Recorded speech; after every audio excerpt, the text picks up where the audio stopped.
Hello, I'm Waqar Rizvi, and this is Scope. Now, the United States has and is trying to, of course, place more sanctions on the Islamic Republic of Iran. It's already snapped back its own sanctions, which it had promised not to under the nuclear deal. Nevertheless, that has now occurred. It is now trying to get UN sanctions also now placed once again on the Islamic Republic. In the midst of all this, the Iranians have not remained quiet. They are trying to use international organizations such as the International Court of Justice to try to ensure that these sanctions are not put back in place and or the sanctions that are already put in place are removed, arguing that this is against, in fact, the Treaty of Amity that was signed in 1955 between Iran and the U.S. at that time. Beyond just the fact that the U.S. left, of course, an internationally, negotiated deal. So it's not like the U.S. was the only party to the JCPOA, but it walking away from it was its own sovereign decision of its own completely, and it cannot and should not be able to then rule over all others around the world as to their choices vis-a-vis that deal and agreement as well. Well, let's discuss all of that a bit further. We're now joined by Kourosh Shamlou, who is a managing partner at Shamlou Law. He's an international lawyer. He's joining us today from Paris, France. Joining us from Caversham in the UK is Dr. Farhang Jahanpour, who is a retired professor from Isfahan University. He's also a member of the Kellogg College at the University of Oxford. Farhang and Kourosh, thank you both for your time today. Farhang, let me start with you, if I may. What do you make of the Iranians trying to use the ICJ to try to get this case in front of the ICJ? Obviously, the ICJ hasn't yet decided if it has jurisdiction over this, but the Iranians seemingly have put forth quite a strong argument, haven't they? Well, it seems that they really have no other option but to go to the ICJ, because they have tried to go through the European countries, other members of the JCPOA, and so far they have not been very successful. So I think as a matter of last resort, they have to go to the ICJ, and I believe that they have got a very strong case, because in addition to the Treaty of Amity that you referred to, what is more important is that the US government itself, since the revolution, reached an agreement, so-called the Algiers Accord, with Iran after the hostage crisis, that it would not interfere in Iranian affairs and would not take any hostile action against Iran. But above all, it joined the JCPOA, and the Security Council Resolution 2231 was unanimously approved, which means that all sanctions on Iran have been lifted. So US's unilateral sanctions on Iran are certainly illegal, and they are, in addition to that, very cruel, because in the midst of a global pandemic, they keep increasing the sanctions on Iran and endangering the lives of over 80 million people. What are your thoughts on this from an international law perspective, right? As Farhang there correctly mentioned, of course, the Algiers Accord is certainly extremely important in the relations between Iran and the United States. But it doesn't seem, does it, Kourosh, that international law really affects how the Americans act towards Iran? That's exactly, thanks for having me, first of all. That's exactly what I was going to say. The United States does not really care about international accord or international treaty amity. And as we can see in this matter, we can see that the Iranians are using the same tool as the Americans do, which is they do their legal base on a treaty that the American pulled away. And the Americans, on the other side, they try to renew the sanction through United Nations on the accord, the 2015 JCPOA accord, which they pulled out also. So in order for them to reimpose or to renew the sanctions, they need a legal base. When they're not in the accord anymore, they're not one of the parties, so they cannot base themselves on this accord in order to renew the sanctions on the Iranian, and that's what the United Nations Council agreed on August 14, which by a vote of 13 out of 15 through that resolution away, only Dominican Republic voted with the United States. Farhang, I wonder what your thoughts are about, there's a phrase which is used often in Iran, and that is economic warfare, right? I mean, when I was based in Iran, that was a phrase that we used often. And at times it does seem like there's quite a strong argument for that, considering that, even all of our friends back in Iran, they're having a very hard time now with the economy as it currently stands. And these are, upper middle class, probably people. So one could only imagine how it is for the lower classes. But do you think that this is actually economic warfare? I mean, this pattern of maximum pressure, and that just obviously just hurts the people, right, more than the government? Our colleague, of course, knows more about international law than I do, but I think it certainly is a kind of warfare, because even according to international law, a sort of blockade, economic blockade of a country is an act of war. America is in fact, blockading Iran and stopping any sale of oil or any trade. Last month, in August, America seized 4 tankers on the high seas and said that it would take them to America, and they unloaded them in an American port. Why? Because they are Iranians, and allegedly they were going to Venezuela. Neither Iran nor Venezuela are under any international Security Council sanctions. So really, this is an act of piracy. It is not just about Iran anymore. It is a matter of international legality and the rule of law, or whether we want to go back to the law of the jungle. Security Council resolution lifted sanctions on Iran. Pompeo tried to bring back the snapback, was completely rebuffed, but still keeps saying that America will unilaterally implement snapback. I mean, this is totally, as I say, the law of the jungle, has no logic whatsoever in international law. And I think really other countries, especially in the Middle East, Pakistan, India, and the rest of them, should stand up to it. Kourosh, I know you travel to Iran often as well. I wonder what effects you've seen on the ground because of this economic situation, and if we can only blame the sanctions, right? Because there's an other argument, as you know, on the other side, Kourosh, which says that this is actually down to the economic mismanagement and corruption within the country. Exactly, and I can tell you, I was actually in Iran 2 months ago. I spent the 2 months of quarantine in Tehran. As you can notice, the price of the food doubled, the price of properties tripled, the price of renting an apartment tripled also.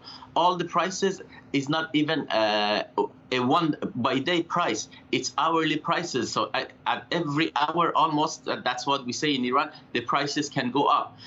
It's due because of the sanction, as you mentioned, and because of the mismanagement by the government. Iran does not export a single drop of oil anymore. They're now relying on China to sign a big accord and sending Iran's oil to China at a very discount price. So the United States is doing this maximum pressure. It's a warfare on the Iranian government, but the bad aspect is on the Iranian people that are suffering every day, because when you have the price of any food, any kind of food, doubling almost every month, people cannot handle that anymore. The income, the earning of the population, it does not go up that much. So it's both sides, but the sanctions have a very, very big impact on the Iranian economy. And I think the Iranians are trying to hold the situation, which is very bad for the Iran's population, until the election day. If Biden succeeds, things might change. If Trump is re-elected, and on the other side, Iranians elect a conservative, things can go very bad. Farhang, the phrase collective punishment comes to mind, right? And I know we use that about Gaza a lot, but in this case, it seems appropriate too, because sure, we know that the Iranians and the Americans have had issues, and have had issues for a very long time, ever since especially the Islamic Revolution. But then nevertheless, why punish the people, right? That will not win hearts and minds, right? It's to remove essentially really bread and butter from people's tables. No, precisely. I think, to be honest with you, the maximum pressure, and in fact the assassination of General Soleimani, has backfired, in the sense that there were massive demonstrations against the Iranian government before. I think these acts have further consolidated the people with the government. what you were saying about corruption in Iran or mismanagement is absolutely correct. But I mean, this we are talking about is something completely different. There are many countries which have economic problems and mismanagement, but it is a matter of international law. For one country cannot take the law into its own hand and make sanctions on other countries and implement it unilaterally against the law of the sea and international law. So I think it cannot be justified by any means whatsoever. Then, Kourosh, is there hope then in the ICJ, the International Court of Justice, for Iran to actually get some sort of justice, quote unquote, in its opinion, according to international law? Do you think Iran has a strong case against America? I think Iran has a strong case, but whether or not the United States would comply with it or not, that's a different case. I think last year Iran won a big arbitration case at the International Court of Justice, but it didn't change anything, as it's the same at the United Nations Council. The United States will not succeed in implementing the new sanctions they want to imply, but they said they can go through it, and they're going to impose these sanctions anyway, and they're going to pressure other countries that want to do affair with Iran or want to do business with Iran, saying that if you do business with Iran, you cannot do business in the United States anymore, and you cannot, your companies can be fined very, very expensively if you do that. And the Americans have a justice that can go anywhere and sanctions anyone. So it won't change anything. Iran has grounds to win the case, but it won't change anything. That's what I think, because the Americans never comply to United Nations resolution or to any accord they sign. Farhang, I'll give you the final word before I let both of you go. There's a theory, isn't there, Farhang, in international politics, which says that, you know, when you have two hardliners on either side of a negotiation, that sometimes actually whatever results from that negotiation in lieu of an agreement or a deal, if that comes out of such a negotiation, actually is a lot stronger sometimes, where less than if both parties are very reconciliatory, etc. Do you think that that might be the case? I mean, of course, this is very hypothetical. So if, for example, Trump were to win at the end of this year once again for a second tenure, and in Iran that we would have a fairly hardline president, possibly can that actually, in some ways, oddly be a good thing? I think it's true, because we have seen it in the course of history. Sometimes enemies, if they are hardline and they speak for their nation and they have got the backing of the people and the hardliners, it's easier for them to reach agreements and to stick by those agreements. I think certainly before the U.S. elections, there is no point for any dialogue, because they have really destroyed all the bridges. They have sanctions practically everybody in Iran, from the top leader to the foreign minister to the ordinary people. But I hope that after the election, if Mr. Trump wins again, there will be a change of stance on his behalf, and especially in his personnel, the people around him. Some of them are extremely hawkish. And if he really wants to have a deal with Iran and with the rest of the world, he has to moderate the stances, abide by international law, go back to the JCPOA, because the way that we are going now, and let me just finish with this alarming idea that Mr. Pompeo said that U.S. will unilaterally by itself implement its so-called snapback. If they do this, and there are apparently 4 more Iranian tankers heading towards Venezuela, and if they take any action either there in the high seas or in the Persian Gulf, I really think that this could be their October surprise and could lead to a major clash between the two sides. Let's hope that reason will prevail, and we'll go through the next couple of months and then see what happens. Whoever comes to power in America must adopt a stance which is in keeping with international law, and talk to Iran and to any other country on the basis of legality and international law, and allow the people themselves to sort out their problems and their corruption. Well, we'll leave there as a final word, but we sincerely appreciate both Farhang and Kourosh for their time today, for providing this very important context for us, right, about the Treaty of Amity, and as well as Farhang mentioned, the Algiers Accord, which also very much, according to international law at least, should define relations between Iran and the United States. However, I mean, it can be argued that probably one side or both sides probably have not necessarily followed the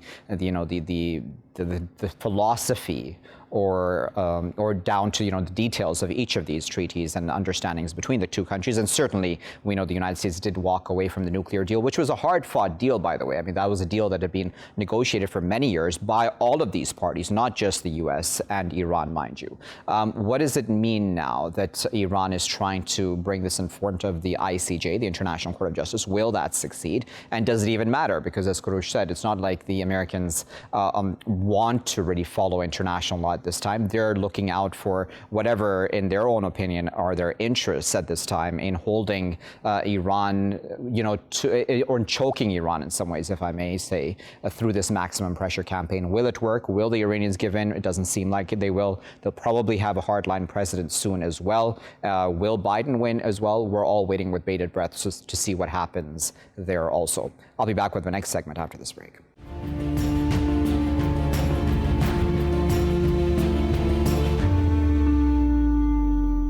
Welcome back, viewers. You're still here in Scope with me, Waqar Rizvi. We're now going to discuss now a new Pew Research poll, which has come out of 13 countries outside of the United States, of course, speaking about the perceptions of the United States around the world, specifically in those countries. And now the perception of the U.S. has been dropping steadily since the year 2000. So this is not just down to Donald Trump, though there are arguments made that Donald Trump has made the situation a lot worse vis-a-vis the public image, or the international image, I should say, of America around the world. Since the year 2000, or in the year 2000, I should say, in the UK, 83% of people had a favorable view of the US, but now that number is only 41% who feel the same way. In Germany, also an ally, just 26% now view the US favorably. That's down from 78% back in the year 2000. And in Canada, just next door to the US, the US approval rating has gone from 72% in 2000 to 35% now. How important is that? On one side, I read an argument which said that this is because the US is finally now standing up for itself, that it's making its opinions known when it comes to its trade policies, which it feels for many years have been unfair. And that's something that not only, mind you, Republicans have been saying, Democrats have also said that sort of thing. So is this more down to just the U.S. that's been standing up for its own national interests, and that many of these countries, even allies, simply just don't like that? Let's discuss all of that a bit further. And I join with Dr. Chris Dolan, who is professor of political science at Lebanon Valley College. He's also a Fulbright scholar. He's joining us this morning from Annville, Pennsylvania. Joining us from Philadelphia, Pennsylvania is Dr. Peter Loedel, who is a professor at the Department of Political Science at Westchester University. Peter and Chris, good morning to you both, and thank you for joining us. Peter, let me start with you. How important on the ground really is American perceptions around the world? I mean, should this be within the calculus of any sitting president?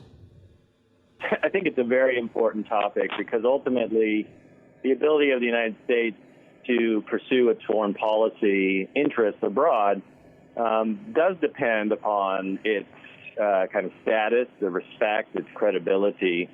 And when you see these kind of record numbers, I mean, these are record low numbers over the last 20 years, and I'm looking at the Pew Research over the last 20 years. We've never seen anything like this. I would caution a few things. I mean, we talk about kind of favorable views of the United States. We have favorable views of specific policies like trade policy, or handling the coronavirus or something like that. And then, of course, there's kind of favorable ratings or not, of the specific president. And we certainly, over the last 20 years, have seen some ups and downs with that, some of it related to specific presidents. President Obama, of course, was quite popular. Yeah. We also see that certain policies, of course, strike a different chord abroad than they do here in the United States. Yeah. So thinking about whether, the United States is just being a bit more direct and a bit more blunt, that's perhaps one way you could categorize President Trump's foreign policy style and approach. I mean, the U.S. has always never been shy about expressing its national interest from 2000 or before 2000. Yeah. But I think it has to do a lot with the specific president, President Trump, and certainly his kind of diplomatic, personal style. And of course, I think most notably, recently, the handling of the coronavirus. Okay. Chris, do you think it's all down to Donald Trump? Because that's certainly an argument that many people are making. I do and I don't. I think the causes are a little bit more remote. If you look at the data, it begins to decline roughly around when the United States invades Iraq. And that is not well received within the European alliance. It actually splits NATO. It splits the European Union. And so I think the U.S., for the most part, has contributed a lot to its own squandering of resources within the U.S.-led liberal world order or transatlantic security alliance. So the U.S. invasion of Iraq split that alliance. It also led to a significant decrease of support for the U.S. or ratings of the U.S. within the Middle East and in North Africa. And then following up on that, I believe the U.S. withdrawal from the Paris Climate Accords under Trump and the U.S. withdrawal from the Joint Comprehensive Plan of Action, the so-called Iran nuclear deal, has also contributed to the recent declines. But I think it's a little bit more remote and a little bit more long-term, tracing back to the U.S. invasion of Iraq. And also the international environment, I think, is changing a little bit, too. The international system, as we perceive it within the international relations community, is shifting from more of a unipolar or one power-centered world that was U.S.-led to a more multipolar and competitive world. So I think we've seen the rise of additional powers in the world who are also becoming more assertive in their own national interest, in addition to the U.S. Yeah, is that necessarily a bad thing? Where if you have now a multipolar world, I mean, that can possibly be a really good thing, right? Because then you have more countries together, sort of, cooperating and trying to resolve global issues. That's a good question. I think for many people, the reality of a multipolar world has been, as Chris said, this has been kind of a longer-term trend, whether you're talking about specific types of U.S. policy, whether that had to do with the Iraq War, or more recent policies having to do with kind of pulling out of international commitments, U.S. pulling out of international commitments, Paris Climate Accord, the Iran nuclear deal. But of course, we've seen the longer-term trend as well of China, of course, most notably, like rising as a power, and even the European Union, despite its own internal problems and issues, speaking with a stronger voice on certainly some important international issues, again, the climate accord and the Iran nuclear deal, where Europe has kind of spoken out more directly against U.S. interests. So you could say the fact of multipolarity could be a good thing in the sense that you have more partners, more countries and regions in which you can collaborate on global problems. Yeah. Of course, it's all about the strategy of the U.S. at this point, which has seemingly been to largely kind of renege on its international commitments, or certainly kind of downplay its support for a variety of international, whether you're talking about international organizations, the World Trade Organization, pulling out of the World Health Organization, but also just a seemingly kind of lack of interest in kind of traditional stalwarts or pillars of U.S. foreign policy. NATO would be kind of most notably. And then finally, the kind of peculiarity of the U.S. approach with Russia, which, scratches ahead, I think, of many, certainly in Europe. All of these things make for a very unstable world that we live in today. And again, I would go back to the favorability ratings. It's important, right? It's important that we have the credibility and the respect of our partners, especially our allies. But even those that we would consider, I guess, more as competitors or adversaries. And if you see in some of the Pew ratings, there's an earlier poll, I think, from 2018, 2019, where some countries, view Russia and China more favorably than the U.S. I think that's a problem for the United States in terms of the ability to get things done. Chris, I'll give you the final word. Both of you go. what does this mean then going forward, right? As Peter there correctly said, when we're just looking at international organizations, so we're not even talking country by country, we're talking about, for example, as both of you have mentioned, the Paris Climate Accord, WTO, the United Nations seemingly as a whole has been a target of Donald Trump from day one, essentially, when he became president, and it's different organizations within that UN umbrella. That creates chaos for the rest of us around the world as well, doesn't it? Not just the US. And I mean, do you think that the US understands that? Do you think Trump has that understanding that this has a major domino effect? Because for so many years, the US has been admittedly the dominant power within all of the above international organizations, founding many of them or helping found many of them to begin with. And now if it wants to walk away and or pick a fight with them, that creates major issues. Yeah, that's a good question. The question really is Donald Trump managing U.S. foreign policy in a multipolar world in an effective fashion? And I don't think he is. I think with the rise of China, Iran becoming more assertive in the Persian Gulf and Russia's sort of resurrection in Europe, it means the United States needs its traditional allies. It needs NATO. It needs to build new balancing coalitions. The U.S. is not going to be able to contain the rise of China on its own while keeping an eye on Russia and Iran. So I think the way Donald Trump is going about it, he's going about it in a very transactional approach. Like, for example, the recent bilateral diplomatic recognitions with the UAE and Bahrain with Israel one could see that as being successful, but also in the region, many in the region could see it as destabilizing because it's Sunni Arab Gulf states checking and balancing Shia Iran. So, I mean, that and that could prompt the purchase of additional F-35s from the United States. So it could be even more destabilizing. And I also want to add that what Donald Trump is also doing in foreign policy in the domestic arena, part of the Pew data is to show that the United States does not respect personal freedoms. And that is especially the case under his presidency. The racial unrest, social injustice issues, as well as domestic surveillance, really has hurt the image of the United States around the world. But the United States needs its allies now more than ever. Indeed. We'll leave it there at that. Appreciate both Chris and Peter for putting this into context for us and for giving us their insight on this. Yes, as Peter there said, it's extremely important to have good favorable ratings for the United States, for it to be able to function and cooperate with its own allies. Because remember, many of these countries that have been polled, the people of many of these countries that are polled are actually allied countries. So it's not like we're talking to enemy countries right now. I mean, you would expect the U.S. naturally to have fairly negative views within, or views about the U.S. within enemy countries or adversaries. But why even allies? Why would even allied citizens view the U.S. so negatively and such drastically negatively since the year 2000? Why has there been this drastic fall since then? I mean, I don't know if it comes down just to Donald Trump, but certainly he probably hasn't helped the situation in that regard. But maybe it is time for the U.S. establishment to revisit some of its policies, revisit the way it's been acting around the world, be it militarism, trade, or otherwise. I mean, there's really a lot on the table to discuss vis-a-vis U.S. policies globally. I'll be back with my final segment after this break.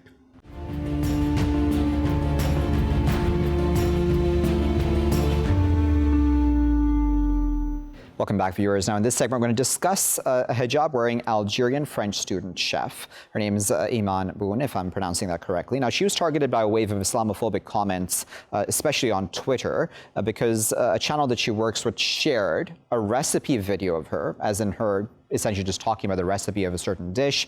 And that was retweeted by a right-wing journalist with the caption of September 11th. And now that obviously connecting seemingly the fact that she was wearing the hijab, the headscarf, and September 11th, connecting all Muslims in some way to terrorism, etc. I mean, the narratives and the connotations there are all negative. There are no positive connotations there. And now that erupted into a huge debate online. Ministers have also gotten involved. One of the ministers says, instead of condemning what that journalist did, said that he condemned the death threats that journalist was receiving. And certainly no one justifies death threats towards anybody. But what about condemning the kind of Islamophobia that chef has now come under? And she's had to then remove her social media accounts as well, simply because the hate and prejudice towards her has become simply overwhelming.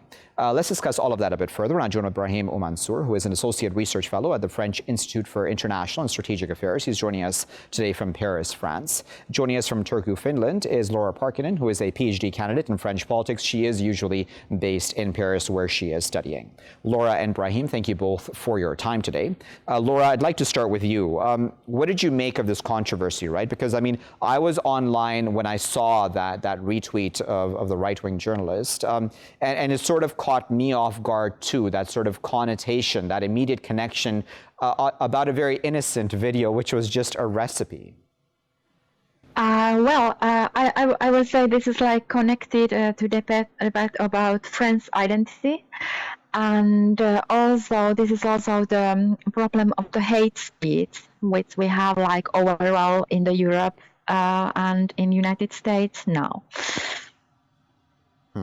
And as we know, also this debate of hijab in France has huge roots. It's not something very new, but it's not very original. So, but the time is very good to just like take something like this up. Brahim, what are your thoughts on this? You know, seemingly obviously that this video, this recipe video was shared on September 11th, and that was, I think, just a coincidence that occurred. But nevertheless, that doesn't justify the sort of hate that Iman got, right? Yeah, of course. Unfortunately, this criticism or this kind of criticism or attacks against veiled women, as the journalist Weintraub did, is part of a series of other attacks in the past and in even recently that reflects a French obsession against the hijab, seen as a symbol of the Muslim presence, not just Islamism, but Muslim presence in general. That because it is also the result of a narrative constructed and of course supported mainly since the terrorist attacks, the Paris terrorist attacks and others in Nice, etc. And just remind few other events. This perhaps remind us about the Manal, who's a young girl, a veiled girl that wanted to participate in the TV show The Voice competition, music competition, but under criticism, the program excluded her after that, and other criticisms on Islam. Laura, what are your thoughts? I mean, I'd like you to, if you can tell me, between Finland and France, for example, do you see a difference in how Muslims are spoken about and approached? Because it seems sometimes, Laura, that in France it's a lot more negative, the conversations about Muslims and hijab, etc. Well, I will say that, for example, in France, Islamophobia has now risen. Like last year, 54% of the last year, and this the phenomenon was like overall in Europe. If we think, for example, Austria, if we think even Finland, we have the same Islamophobia everywhere. But as there was like told by my colleague very clearly, the hijab is in France like the symbol of the French Republic. There is the tradition of the laïcité from 1907, that like the État has no religion, and there's like the ideals of the liberté, fraternité, égalité, and people are thinking that if you wear like veil, you are not having this kind of traditional values. And as you told before, this was like kind of right-wing journalist who was like twittering this. And there I see the problem that is also in Finland, because in Finland, right-wing parties and also like more normal parties, they think that if you wear, like, for example, veil, you are not in you are not like sharing Finnish values, what they ever are. And I think that is like because it's something that shows something different, but people are now like arguing against, because for example I know people that are like wearing veil, for example, in Finnish kindergarten, and everybody loves them. So this is something that, what they say, like scapegoat. It's very easy to see, like, yeah, we have a problem, and even there's like bigger problems in any other society than a whale. You know, Brahim, I've always wondered, because, you know, French Muslims, as in Muslims in France, let me put it this way, have been there for so long. But it still defies logic. I mean, it doesn't make sense to me almost that France still has such a problem with its Muslim citizens. Why is that?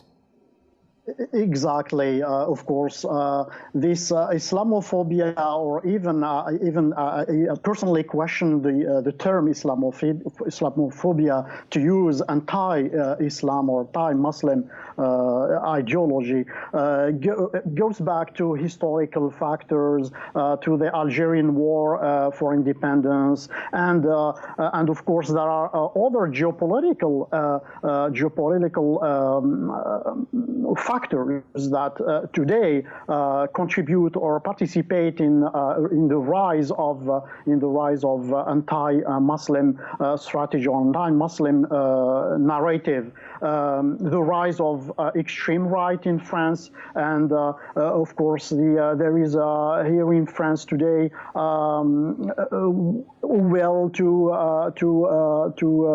to fight against the influence of Muslim Brotherhood, and all this is done, and the fight against terrorism, and all this, unfortunately, is done through this confusion between terrorism or as a political violence, Islamism with its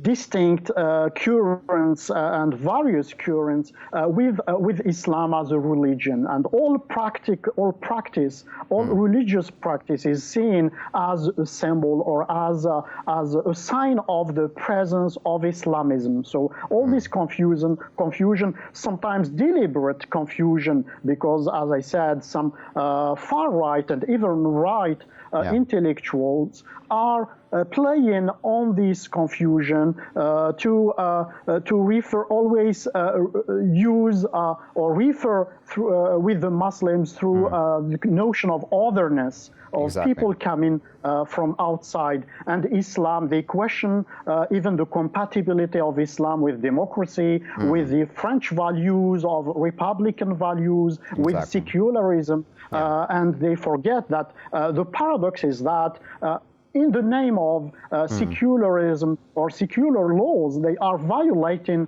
the 1905 secularist laws. Yeah. Laura, you know, that's a very good point, isn't it? The otherization of Muslims or even other minorities in France, right? It's not like it's just Muslims, but, you know, I know there's a huge argument in France, Laura, about banlieue, right? The housing developments on the outskirts of Paris, you know, suburbs especially, and, you know, a lot of Muslims, for example, are concentrated in such areas also. How important is it, in your opinion, to have, you know, Muslims as being a part of society, or any other minority being a part of society, being there in public, and for the entire society to try to integrate with them as well? You know, there's two ways to do this, right?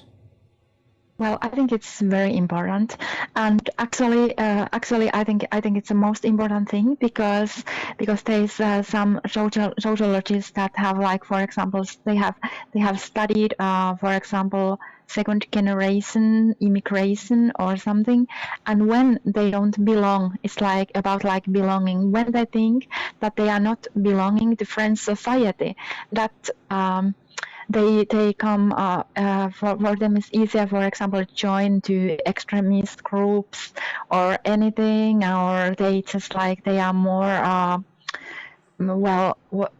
they just like want to have this feeling that also they are part of French society, and they are friends as French people. Because, you know, for example, and now my colleague was explaining that now in everywhere in Europe, this is war, right?